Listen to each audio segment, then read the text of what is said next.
তোমার স্ত্রীকে ঠকিও না। মালাকি 2:13-16।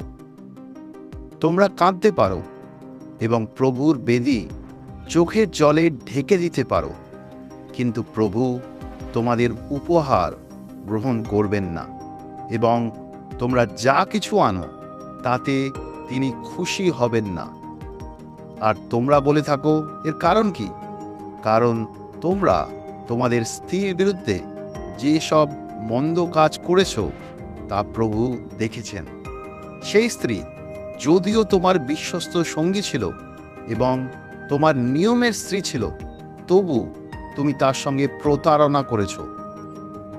ঈশ্বর চান যে স্বামী ও স্ত্রী এক দেহ, এক আত্মা বিশিষ্ট হোক, তবেই তাদের পবিত্র সন্তান সন্ততি হবে।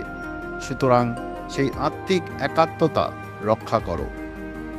তোমার স্ত্রীকে ঠকিও না, সে তোমার যৌবনের স্ত্রী।